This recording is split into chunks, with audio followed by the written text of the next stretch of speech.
आज या ठिकाणी संत तुकाराम विद्यालय जगळपूर बुद्रुक वर्ग 10वा इसवी सन 2006-07 या विद्यार्थ्यांच्या माजी विद्यार्थ्यांच्या संकल्पनेतून आयोजित स्नेहभेट कार्यक्रमाच्या निमित्तानं उपस्थित माझे आदरणीय गुरु केसाळे सर, या शाळेचे मुख्याध्यापक, त्याचबरोबर आदरणीय Rajkumarji Bhure sir, Shivkumarji Nalegaonkar sir, Patil sir, Devidasji Muchewar sir, Suryavanshi sir, Shaikh sir आणि माझे स्नेही मित्र माधवभाऊ केसाळे, इतर सर्व मान्यवर, तसेच या 2006-07च्या माजी विद्यार्थ्यांच्या वतीने उपस्थित माननीय किशोरजी बुक्के, मोठे गजानन, जे आता सध्या भारतीय सैन्यामध्ये कार्यरत असून आपली प्रामाणिकपणे कर्तव्य सेवा बजावत आहे, मोठे संगमेश्वर, लोहकरे आनंद, तेही या ठिकाणी अतिशय सुंदर आपले विचार व्यक्त केले, तुम्हाला प्रेरणा दिली, असे भारतीय सैन्यामध्ये कार्यरत असणारे लोहकरे आनंद, त्याचबरोबर नानासाहेब लोहकरे यांनी आपल्या शालेय जीवनातील अनुभव, संघर्ष या ठिकाणी आपल्या समोर व्यक्त केला. त्याचबरोबर पवार सचिन, आमचे मित्र मोरे चंद्रकांत, माननीय झोले राहुल आणि मोरे रामानंद आणि उपस्थित विद्यार्थी मित्रांनो, आजचा हा कार्यक्रम हा स्नेहभेट देण्यापुरता मर्यादित नसून या कार्यक्रमाच्या माध्यमातून आम्ही माजी विद्यार्थी म्हणून आमचंही कर्तव्य बनतं की आपण ज्या ठिकाणी मोठे झालो, ज्या ठिकाणी आपल्या उज्ज्वल भविष्याची स्वप्न पाहिली, त्या ठिकाणी परत यावं, त्या क्षणांची आठवणींना उजाळा द्यावा, तो संघर्ष आठवावा आणि आपल्याकडे व्यक्त व्हावा. आपल्या जीवनामध्ये विद्यार्थी जीवनामध्ये अतिशय महत्वाची जी बाब असते किंवा महत्वाचा क्षण असतो तो माझ्या विद्यार्थी मित्रांनो ते शिक्षण आणि शाळा असते.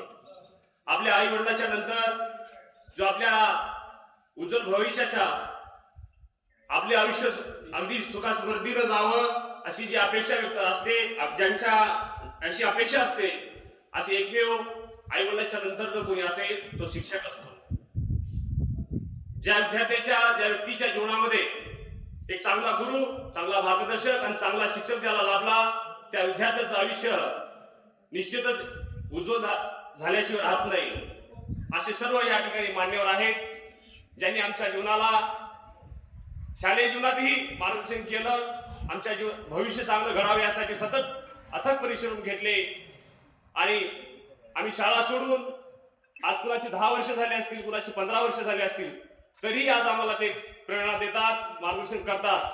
म्हणून विद्यार्थी मित्रांनो, आपण मरेपर्यंत विद्यार्थीच राहतो आणि हे आयुष्याच्या शेवटपर्यंत हे शिक्षकच राहतात, ही भावना आज आमच्या मनामध्ये आहे. म्हणून या ठिकाणी आज कार्यक्रम हा करावा वाटला.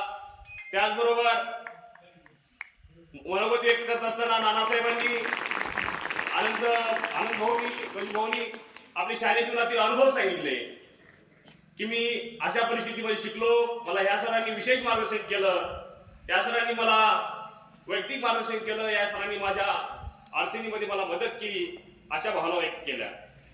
खरं सांगतो विद्यार्थी मित्रांनो, माझ्या शालेय जीवनाची सुरुवात जिल्हा परिषद प्राथमिक शाळा या ठिकाणाहून झाली. मी 7वी नंतर या संत तुकाराम विद्यालयामध्ये 8वी या वर्गामध्ये प्रवेश घेतला. त्यावेळेस त्या शाळेच्या भोवती खूप प्रमाणामध्ये बेश्रम होतं, बेश्रमाची झाडं होती. ते बेश्रम का कमी झालं, त्याचं एकमेव कारण असं आहे की आम्ही त्यावेळेस सरांच्या गोष्टीकडे लक्ष दिलेलं नाही. सरांनी, केसाळे सर विशेष सांगायचे, विद्यार्थ्यांनो तुम्ही आताचे 2 वर्ष मेहनत करा, तुम्हाला पुढचा 20 वर्षाचा काळ, 30 वर्षाचा काळ अतिशय आनंदामध्ये जाईल. हे सूत्र जे होतं त्यावेळेस आमच्या लक्षात आलेलं नव्हतं, पण आता लक्षात येतंय की सर जे सांगत होते की 2 वर्ष कष्ट करा, 2 वर्ष इमानदारीनं प्रामाणिकपणानं कष्ट करा, तुम्हाला पुढचे 30 वर्ष 40 वर्ष तुम्हाला आयुष्यामध्ये परत फिरून बघायची आवश्यकता भासणार नाही, अशा पद्धतीने सांगायचे. आम्हाला त्यावेळेस वाटायचं काय सर सांगतात असं होऊ शकतं का, पण खरंच सांगतो हे होतंय. तुम्ही 2 वर्ष जे कोणी विद्यार्थी 7वीला असतील, 8वीला असतील, 9वीला असतील, त्यांनी 10वीचा रिझल्ट कसा येईल, माझ्या शाळेचं नाव कसं मोठं होईल, माझ्या गावचं नाव कसं मोठं होईल, माझ्या आई वडिलांचं नाव कसं मोठं होईल, यासाठी जर तुम्ही मेहनत घेतलात, हे 2-3 वर्ष तर पुढची तुमची 40 वर्ष असतील, 50 वर्ष असतील, हे सर्व सुखा समृद्धीनं आणि आनंदानं तुम्ही जगणार आहात.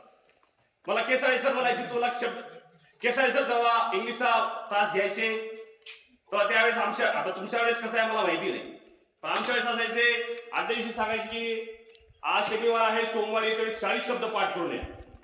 ठीक आहे सर म्हणायचे. हुशार विद्यार्थी पुढे बसायचे, आम्ही मागच्या बाजूवर बसायचं, आम्ही बी हो म्हणायचं. मग सोमवारी यायचं, परिपाठ व्हायचा. सोमवारी येत असताना आमच्या चॉकलेटी पार्टनर ड्रेस होता त्यावेळेस बहुतेक गणवेश. त्यावेळेस आम्हाला चॉकलेटी पार्टनर मिळायचा नाही, आम्ही शेवटी उभा टाकायचं, वर्गाचा दिवस मार खायचं. ही सुरुवात आमच्या त्यावेळेशी. पण मार खाणं दुःख नाही, आणखी जास्त जर मार भेटला असता तर मी निश्चितच आयुष्यामध्ये आणखी कुठल्या तरी मोठ्या ठिकाणी यशस्वी होऊ शकलो असतो, ही मला खंत राहील. वर्गात आल्यानंतर केसाळे सरचा ज्यावेळेस प्रेड व्हायचा, केसाळे सर म्हणायचे, कोण शब्द पाठ केले. काही विद्यार्थी म्हणायचे सर आम्ही केले. केसाळे सरला बरोबर उभे यायचं की कोण केले, कोण काय म्हणतंय. मग काय म्हणायचे, तुम्ही उठा. किती केले? 40. बसा काय. तुम्ही 35. बसा काय. असा आकडा पूर्ण 10-15 पर्यंत यायचा. आमचा आकडा 5 पर्यंत गेला आणि उतरत उभा टाकायचा शेवटपर्यंत. आणि शेवटी केसाळे सरांच्या 10 छड्या असतील, 20 छड्या असतील, इथलं बेशरम सगळं आमच्या पाठीवर मोडलं. आणि म्हणून ज्या विद्यार्थ्यांनी 40 शब्द पाठ केले, ज्या विद्यार्थ्यांनी केसाळे सरांनी सांगितल्याप्रमाणे अभ्यास केला, आज ते विद्यार्थी विविध क्षेत्रामध्ये आपलं नाव उंचावत आहेत, आपल्या आई वडिलांचं, आपल्या शिक्षकांचं नाव मोठं करत आहेत. मग आम्हाला सांगायचा उद्देश एवढाच आहे, भुरे सर असतील, केसाळे सर असतील, मुचवाळ सर असतील, नळगावकर सर असतील, एक तुमच्या माझ्यामधला एक दुवा आहे. शाळा कोणतीही असो, त्यावेळेस शिक्षक हेच होते, आजही तेच आहे. पण त्यांच्या अनुभवाचा फायदा तुम्हाला जास्त होणार आहे आमच्यापेक्षा, हे लक्षात ठेवा. कारण ज्यावेळेस शिक्षक एका विद्यार्थ्याला शिकवतो, एका घंट्याचा तास घेतो, त्यावेळी त्याच्या 1 दिवसाचा 2 दिवसाचा परिश्रम त्याच्या पाठीमागे असतो. त्याचं सर्व जे काही निष्कर्ष असतो तो तुमच्या पुढे 1 घंट्यामध्ये, अर्ध्या तासामध्ये तो व्यक्त होत असतो. त्यावेळेस सर्व विद्यार्थ्यांनी आपल्या ज्ञानाच्या कक्षा उघड्या ठेवल्या पाहिजे. शिक्षक हा कधी दुजाभाव करत नाही. हा विद्यार्थी माझा आहे, हा विद्यार्थी माझा जवळचा आहे, लांबचा आहे करत नाही. मग का? एक विद्यार्थी, त्याच वर्गातला विद्यार्थी आयुष्यामध्ये मोठ्या पदावर काम करत असतो, त्याच वर्गातला एक विद्यार्थी कुठेतरी आयुष्यामध्ये अडचणीला समोर जात असतो. हा दोष शिक्षकाचा नसून हा दोष आपला आहे. आपण या शिक्षकांच्या प्रत्येक गोष्टीकडे लक्ष दिलं पाहिजे. हा शिक्षक का सांगतो? प्रामाणिकपणे सांगतो तुम्हाला, आई वडिलांच्या नंतर जर आयुष्यामध्ये आपलं कोणी चांगलं विचार करत असेल तो हा शिक्षक आहे. हा शिक्षकाच्या बोलण्याकडे, सांगण्याकडे, मार्गदर्शनाकडे आपण बारकाईने बघा. तुमची परिस्थिती, माझी परिस्थिती काही वेगळी नाही. आज हावरगा डोंगरचे विद्यार्थी असतील, त्यावेळेसचे विद्यार्थी 5-10 किलोमीटरहून चालत येत होते आणि वाटण येत असताना शब्द पाठ करत होते. वाटण येत असताना ते आपले गणिताचे कुठले सर परिमेय होते ते पाठ करायचे. नळगावकर सरांच्या काही दिलेला गृहपाठ पाठ करायचा, पाटील सरांनी दिलेली कविता पाठ करायची. म्हणून आज त्या ठिकाणचे विद्यार्थी आज विविध ठिकाणी आपल्या आयुष्यामध्ये मोठ्या पदावर काम करत आहेत. आमच्या गावात शाळा असताना, एवढी जवळ शाळा, एवढे चांगले शिक्षक असताना आम्ही थोडं कुठेतरी आयुष्यामध्ये दुर्लक्षित झालो. आम्ही सरांच्या बोलण्याकडे, माणसाकडे लक्ष दिलो नाही. म्हणून कुठेतरी आयुष्याच्या जीवन जगत असताना अनेक अडचणींना समोर जावं लागत आहे. मित्रांनो, शिक्षण हे वाघिणीचं दूध आहे, ते पिल्याशिवाय, पिणारा विद्यार्थी गुरगुरल्याशिवाय राहत नाही, ही जी म्हण आहे. आपल्याला गुरगुरायचं म्हणजे काय करायचं आहे? आपल्याला गुरगुरायचे म्हणजे इथल्या ज्ञानाचा उपयोग आपल्या आयुष्यामध्ये, डॉक्टर व्हायचे, इंजिनियर व्हायचे, IAS व्हायचे, कलेक्टर व्हायचे, त्या उद्देशानं आपण ह्या शाळेमध्ये आलं पाहिजे. म्हणून सरांचा जो विद्यार्थी जास्त मार खाईल म्हणजे सरांचा जो विद्यार्थी जास्त ऐकेल, त्यांच्या मारण्याकडे न लक्ष देता त्यांनी का मारले याकडे लक्ष देऊन जर विद्यार्थ्यांनी अभ्यास केला तर खरंच सांगतो, इथले जे 80-90-95 विद्यार्थी आहेत ना, तुम्ही प्रत्येक जण विद्यार्थी आपल्या आपल्या आयुष्यामध्ये खूप चांगल्या प्रकारे आयुष्य जगाल. तुमची पिढी शिकली तर तुमच्या मुलांची पिढी शिकणार आहे, तुमच्या आई वडिलांना आनंद वाटणार आहे, 3 पिढ्यांचं कल्याण तुमच्या माध्यमातून होणार आहे. यासाठी सर्वांनी त्या शिक्षकांचे करावं तेवढं कौतुक, आभार त्या ठिकाणी तुमच्या माध्यमातून मलाही व्यक्त करायचे होते, म्हणून मी या ठिकाणी आलो. खरंच अशा प्रकारचे शिक्षक माझ्या आयुष्यामध्ये लाभले जे की मला आजही प्रेरणा देतात.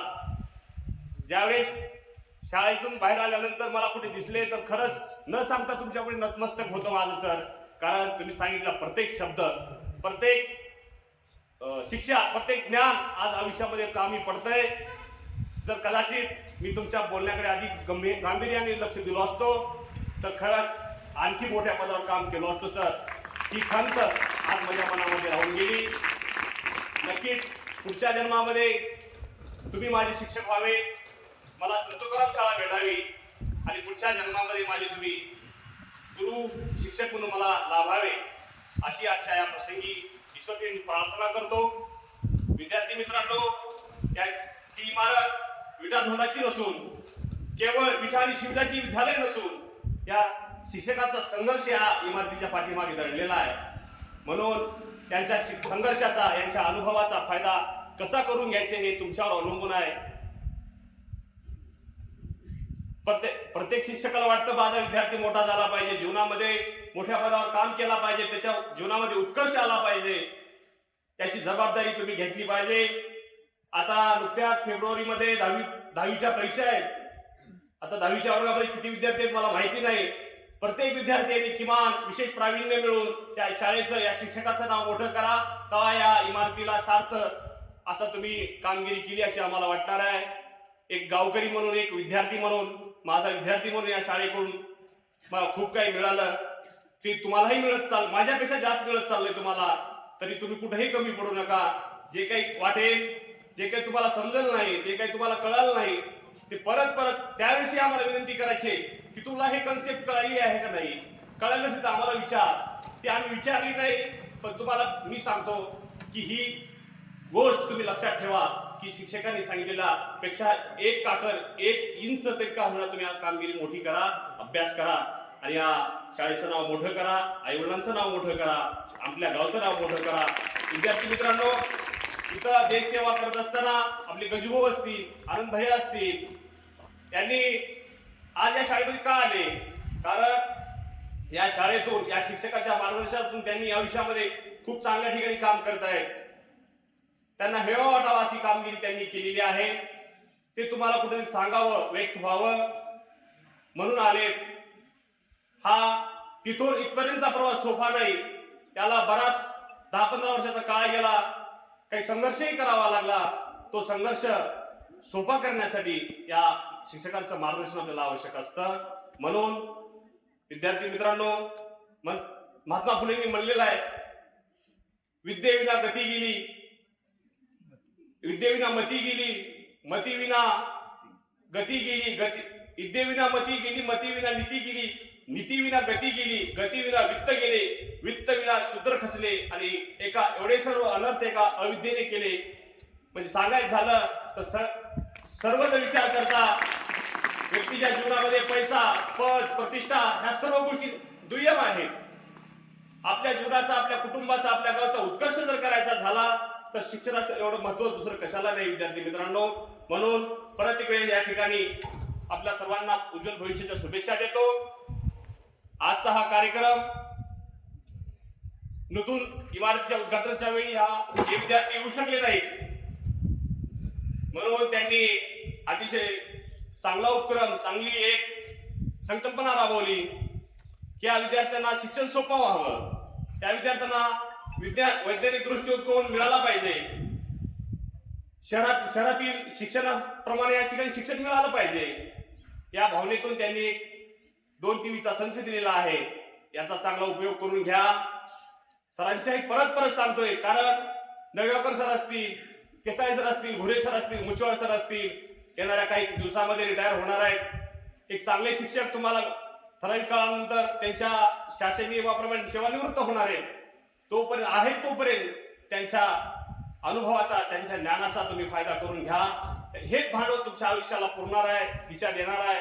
म्हणून विद्यार्थी मित्रांनो, यांना जपा, यांच्या स्वप्नांना जपा आणि भविष्यामध्ये यशस्वी होऊन त्यांना परत तुम्ही अशाच पद्धतीने इथे येऊन भेट द्या, त्यांची आठवण घ्या आणि यशस्वी व्हा अशी शुभेच्छा देतो. आपण या ठिकाणी आम्हाला बोलवलात. आजचा दिवस माझा सत्कारणी लागला की अशा चांगल्या एका कार्यक्रमाला मला येता आलं, तुमच्याशी संवाद साधता आला. म्हणून मी सर्व उपस्थित मान्यवरांचे, माझ्या आदरणीय गुरूंचे या ठिकाणी आभार व्यक्त करतो आणि थांबतो. जय हिंद, जय महाराष्ट्र.